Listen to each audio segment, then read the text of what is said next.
Hey, hey, hey. This is April Hearn here with another aha moment.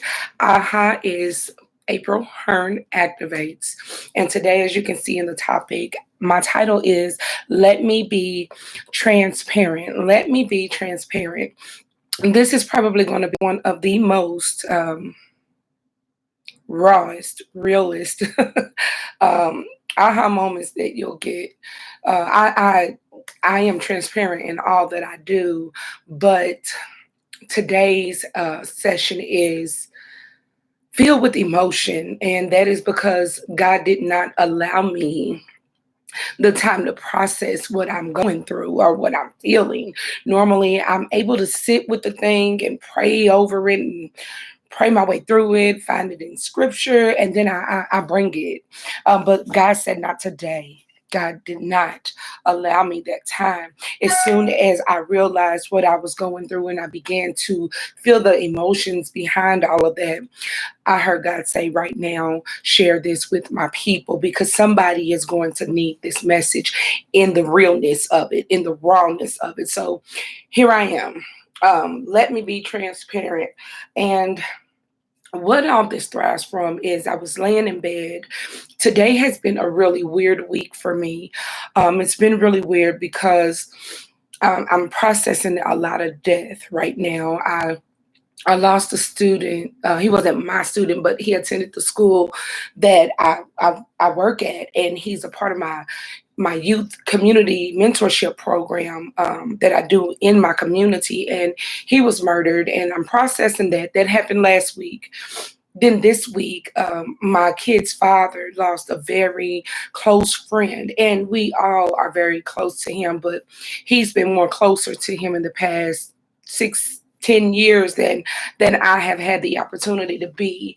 And it hurts to lose, somebody you watched grow up. And then I have a friend who is losing a sister. Actually, I believe she passed today or this morning. And I've been talking to her while she's been going through this, and I literally um, I can feel her pain.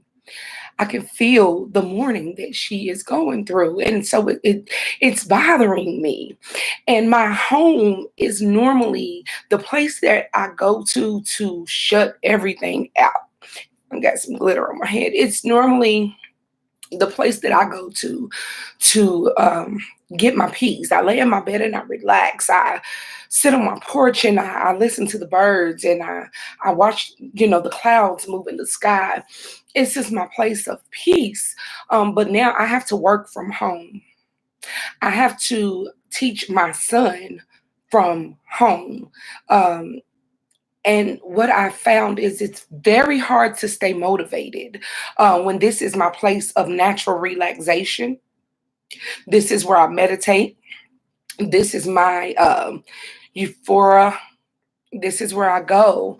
But this is now having to be the place where I thrive.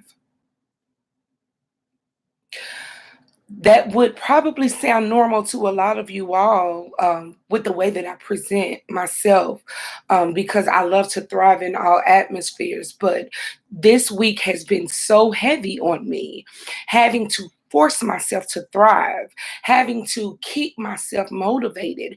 I found myself having to drag myself out of bed just to show up for some things. And that's not okay with me, okay? I don't like that at all. And I'm lashing out on people that mean something to me, the people that are closest to me. I'm lashing out on my kids. I'm lashing out on my coworkers. And I don't like that. It reminds me of a time when I was dealing with a lot of anger. And I know now that anger is all built in fear. And so while I'm out here telling everybody else don't fear, fear is creeping up in me. And it has to be because I have my mind separated in so many different places of uncertainty, all in the place where I'm normally very certain in. And so, with all of this mental anguish that I've been going through, I completely forgot that on Monday I celebrated 1 year of sobriety, 1 year of being completely drug and alcohol free. And I don't know how I forgot that because it's so important to me. I don't know how I completely forgot. And, what that did, um, when I realized it was on this morning, I realized that you did it, girl. You've been sober for a year and a couple days now. And it came with the thought of, where's your celebration? Who celebrates you? I know I forget to celebrate myself, but I get on Facebook, and this is a very dangerous thing. Don't ever get on Facebook and compare yourself to somebody else. But when we're on Facebook, we spend a lot of time watching other people's stories, right? We spend a lot of time watching other people's lives. And I see people who don't really put a lot of thought into themselves. But then somebody comes along and they surprise them with some type of recognition. And I had the thought this morning, April, you are always celebrating somebody. You buy movie tickets, you buy concert tickets, you have birthday parties for people, you bring people gifts and balloons. But who does that for you? My daughter, she really celebrated me on Mother's Day, and I felt honored. I said that's the great thing about having adult kids, because I don't like having adult kids. I'd rather them be little still. But the great thing about having adult kids is that they do get to work. And so when they work and they appreciate you, they come bearing gifts. But sometimes you want to be appreciated by those that you have um, shown appreciation towards. And I don't expect everybody to remember my sobriety date, right? That's just not a thing. It's probably just going to be important to you. Um, but I did. I thought about, who celebrates you. Even my birthday. My birthday was not too long ago, and outside of everybody that writes on your post, "Happy birthday," um, I didn't, I didn't get a lot of love. And we're in a time where we can only do so much. But I'm the type of person, I'm running up with cards, I'm running up with balloons, I'm running up with gifts, gift cards. Let me take you out somewhere, just to show you that. Man, I appreciate having you around for another year. I appreciate this year of life. Let me tell you why this is so dangerous. While I'm sitting here having my own personal pity party, um, even though I may have had a right to have the party, the thoughts that came after all of this, nobody celebrates you, all of this doom and gloom, the thoughts that came after that were not healthy. They became, why are you even here? Nobody acknowledges your presence. Nobody this, nobody that, nobody this. And I had to repent because, for one, I know that this moment that we're in, God has told me that I need to focus on His word. I need to discipline myself in His word and prayer. I'm not supposed to be doing a lot of announcements and Zooms and lives in regards to preaching and teaching and doing a lot of things. I hear a lot of people saying, you need to create. This is the time that you need to get your stuff out there before the world. And that's not the instruction that God gave me. God told me, I need you to go deeper in my word. I need your face before me. I need you to discipline yourself and hone in on my presence in your life. And so that's what I've been doing. And as I do that, I realize that I want, I desire to get on Facebook more than I spend time in prayer. I want to know what's going on with everybody else more than I want to know what's going on between me and God. When I read the word, He has me studying the book of Kings. First, I'm in First Kings, about to go into Second Kings. And I noticed that for a moment, I'm excited about what I'm reading because I'm like, oh, I never looked at it this way. But then I'm bored with it. I'm bored with it and I want to get back online and see what's up, see what they're talking about today. And that bothers me because why is it so hard for me to hone in on this relationship with the one who keeps me, with the one who sustains me? Why is it so hard? And so I connected that to how I was able to get into this mindset to where this entire week I've spent in bed. I have not cooked. I have not cleaned. I have not done anything. I've worked on a few things from my bed, from being in bed, but I wrote people and was like, I need to take some personal time. I need to, work on just what God has called me to do. And I had every intention on doing that. But I'm fighting, trying to find the way to be productive continuously. And so those thoughts, those negative thoughts, who doesn't celebrate you? And then that turned into, why are you here?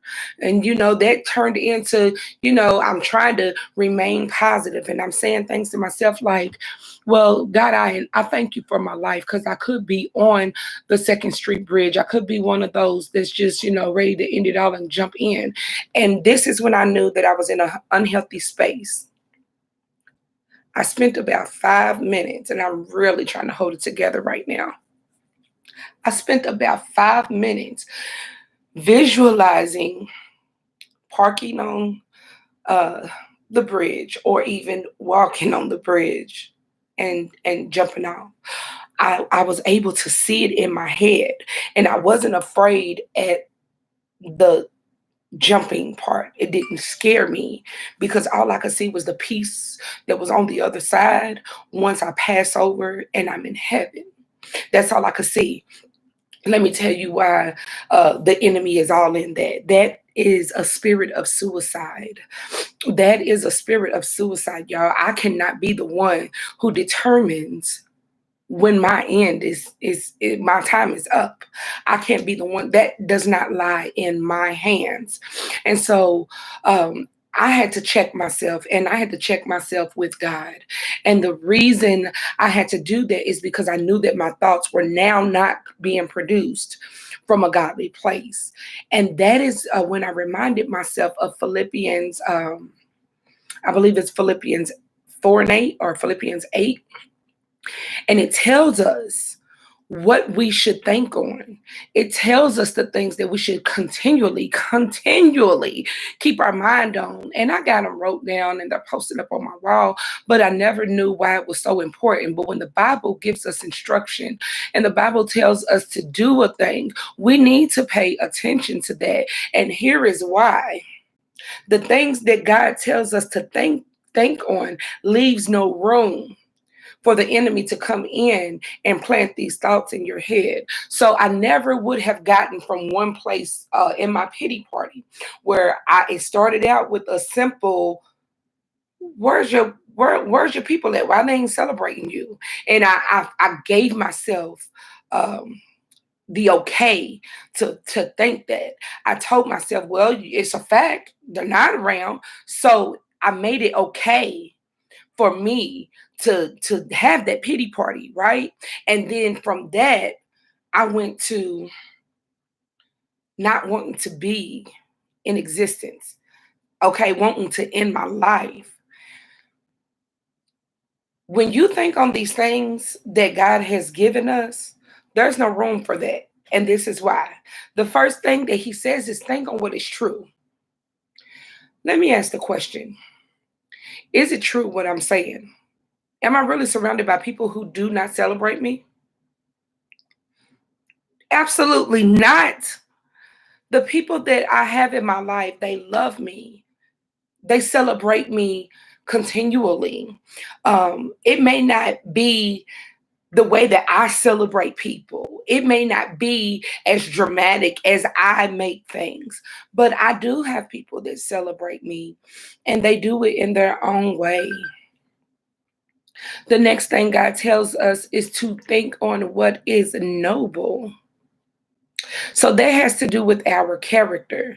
If I was thinking about my own character and not the characters of other people, um, I would have remembered that, hey girl, you've been working on your character because you just celebrated, well, you just had a year of absolutely no drugs and alcohol.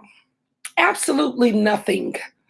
Okay. So that is working on my character, and I need to pay attention to me. Okay. And then he tells us to think on what is right. Think on what is right. Is the way that I'm thinking, is it right? Will it lead me to right behaviors? No, because I told you all that I was clocking out on people. I was clocking on my kids and my coworkers. It's not right. It's not right. It's not producing right behaviors.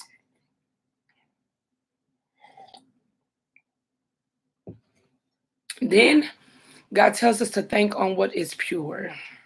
And I love this part, because I know that I serve a God that loves me in spite of my impurities. Okay. I know that on the days that I can't get it right, on the days that my mouth is filthy, God is so patient with me. He's so patient. And I thank him for that. I'm so grateful. Um, but he tells me to keep thinking on it though. You ain't reached it. You ain't arrived, but keep thinking on it because what I'm doing in you is producing a clean heart. And from that clean heart, you will be able to be purified. That's why I love that one. And then he tells us to think on what is lovely. Think on what is lovely. Think on what is lovely. And we live in a world where sometimes that's so hard because you don't see a lot of lovely things. You don't. You don't see a lot of lovely things. You know, our friend that passed away this week, he done some things in his life and they're not praiseworthy, right? Like majority of Louisville knows this in the news. They took him after he's deceased and they picked him apart. They put all of his cases back out there and then said, oh, but anytime somebody dies from overdose, it's a sad thing. And it's like, well, why do we live in a world that wants to point out and highlight? They want to put the spotlight on all of our wrong. They want to put the spotlight on everything that we've done wrong, and not they, we. Okay, I'm gonna say we because we've all done it at some point, even if we just thought it. You know, it's always a matter of look at this or look at that. Well, how about this? How about I'm trying? You know, the last time I saw my friend, he was talking about changing his life around. You know, he was talking about he didn't want to be the same person that he was after, before he had been arrested. And so, thinking about that, thinking on what is lovely, I want to rest on that. Can I at least have that? Does the media have to shoot everything down? Can I have my last conversation? Can I remember that being him talking about changing his life around? I know we did a lot of stuff, but can I just hold on to the fact that he stated something that was so lovely in my sight? And now, as an adult, as a father, he wants to do something lovely. He wants to change his life. So we want to think on things that are lovely. What is happening lovely around you? Yes, there's a million things that I can point out, but is it lovely? Can I find the good in something? Can I look around in all of this doom and gloom and find something lovely? It could be the dandelion growing in the grass, okay? But can we find something lovely to appreciate? I also believe that I've been, so down this week because it's been raining a lot. And I believe that when it rains a lot, the clouds are low and the gravity has an effect on us.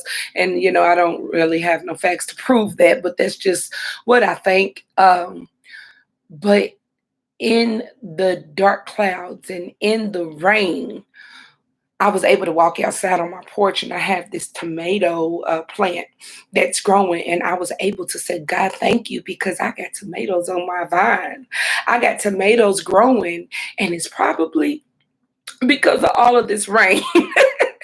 It's probably because of all of this rain. So thank you for the rain, God. That's lovely in my sight. When I first moved in this house, the yard had to be dug up because they had to put a new water line down.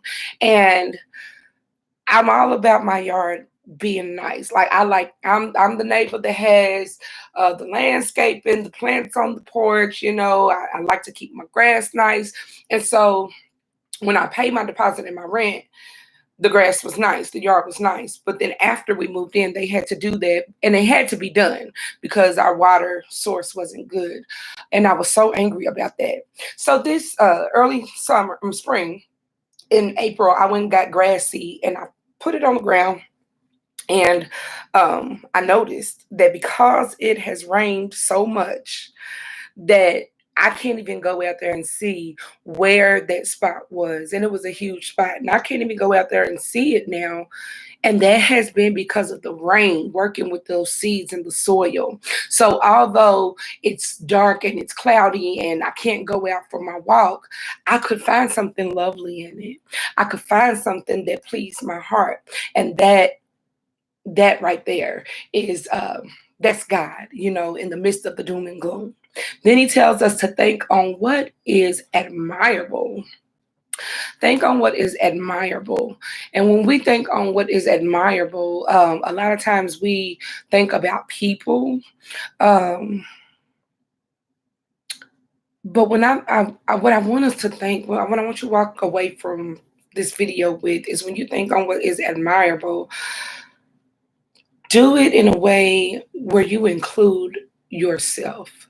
Uh, we don't give ourselves enough credit. For instance, I admire the fact that I stayed clean and sober for a year. Sobriety might not be your story, um, but find something in your life that you can be admirable about, that God is up in the heavens saying, good job. I'm proud of you. And then when I look out into my community, it makes me easier to find the admirable things in my community. I admire all of the birthday parades and all of the graduation parades. I admire that because it shows me a sense of community. It shows me that people still love one another. And this video is going way too long, so I'm gonna wrap it up. Then the last two, he tells us to think on what is excellent and what is praiseworthy. And I thank God for those reminders. Think on what is excellent and what is praiseworthy. Excellent, not that we are to be that, but we are to continue to strive for that. And then praiseworthy. What is deserving of our praise? What are we doing that is deserving of praise? So, and then also being mindful, I always think on, is God getting the praise out of what I'm about to say or what I'm about to do? Y'all, it's just now 11 o'clock, and I've already had to send apologies to people because I had said some things to people that was not praiseworthy because of the state of mind that I was in, and it ate me up. So I had to go and apologize, But stop the pity parties. We are in a space to where we are faced to face ourselves. We have to stop and look at ourselves. And a lot of times we don't like what we see. A lot of times we are so busy with going to work and going to the mall and going out to eat and going to the gym and going to Zumba. We do so many different things, and it distracts us from really having to sit down and look at ourselves in the mirror. And so God has basically made the earth stand still. We are at this halt, and even though everything is opening back up, it's still not at full capacity. We still don't have our full freedoms that we're used to. And I believe it's because he's not done with taking the magnifying glass off. We still have some things that we need to look at. So I think it's great that people are going out encouraging the world I think it's great that people are going out and providing hope for people. I also think that we need to take a deep look within. But when you take that look within, it's not to have a pity party. What was I supposed to do with my feelings? I was supposed to lift them up to God. I was supposed to lift those feelings up to God, because then and only then can the healing process in my heart begin. I fight with a spirit of rejection every single day. Uh, I have an issue with being rejected from people, even when they ain't rejecting me. They might say something or they might not respond fast enough, and in my mind, it's rejection. And that was a seed, a demonic seed that was placed in me from childhood, from things that happened or did not happen back in my childhood. And I'm 39 and I'm still fighting with it today. And so I have to understand that and remind myself of that, that God is still healing that. Okay. I don't believe that we ever arrive to a complete place of healing. You got people that say, I'm completely healed, I'm here. And the reason I say that is because I thought that I was at a place of complete healing. And then there was a situation, and that same thing tried to pop back up. And so what that lets me know is some of the things that we've dealt with for so long, they right here. Right, they always stay close. They right on the outside, waiting on the opportunity, like double dutch. When you see that game of double dutch, and the girls is on the outside and the guys is on the outside of the line, while the lines is going like this. And this is life. Life is going. The ropes are turning. They're going to continue to turn. Okay. And on the outside are these spirits, okay, that's been attached to our lives for so long. And we've healed and we've been delivered from them, but they're staying right here. And they're not going anywhere because they're waiting on their opportunity to jump back in. They're waiting on our opportunity to jump in and work our ropes, to work our life. They want to get in because spirits need a body. If they don't have a body, they roam the earth looking for a home. That's what the Bible tells us. And if something has entered into me when I was a child, and then I don't get rid of it until 30 years later, do you think it really want to go find a new body to get acquainted to? Absolutely not. It's going to stay right here trying to wait for an opportunity to get back in where it feels like it belongs. And so I have to be mindful of that. And I got to remember that I have to think on these things that the Lord has told me to think on. So that is a mind regulation. I'm always talking about the posture of my heart. The heart and the mind work together. And that is the way we talk about God being a mind regulator. Guess what? God ain't always speaking to us all day and all night. Do this, do that, do this. Don't forget this, don't forget that. But he does leave us with his word. And in his word, he has given us tools that regulate our mind. So we are to think on these things continually. We are to think on these things continually so that the posture of our mind can match the posture of our heart and we can be healed. We can continue our process of healing. So when they try to jump back in the rope, it's over. Game over. You ever seen anybody jump in the rope on a game of double dutch? Somebody like me who tried to play it and don't know what they're doing. And as soon as they jump in, they get it wrong and the ropes mess up. The ropes are thrown off track. That's what it looks like when God is in our midst, when the posture of our mind is right and it matches with our hearts. Those things will try to jump in and God will be like, skirt, hold up. She's covered with my word. She's continually thinking on these things. She's producing the fruit of my spirit. So let you make your exit and get these ropes back going again. And that is exactly what our walk with Christ should look like. So I want to encourage you on today. Be careful with those pity parties because they can lead you to a place of uncertainty. Uncertainty can lead you to a detrimental place. Suicide is real. If you need help with suicide, you can I'm going to edit this video after it's done. I'm going to put up the suicide hotline number. Reach out to somebody. If you are somebody that deals with depression, or maybe you don't deal with depression, but this whole thing of just being at home and not knowing what's on the outside, maybe that's dealing with you. Maybe that's dealing with you and you need some guidance or you need some help. You need somebody to help you process this. I'm going to edit the video and I'm going to put that stuff, those numbers, some numbers that you can contact. I'm going to put it on here. But that's all I have for today. My very first 30-minute aha moment. But you have just been activated. Remember to think on what is true, what is noble, think on what is right, think on what is pure, what is lovely, what is admirable, what is excellent, and what is praiseworthy. Amen. Stop the praise parties. And I'll talk to you. I'm not the praise. Keep the praise going. Keep the praise going. Stop the pity parties. And I'll talk to you next time. Bye bye.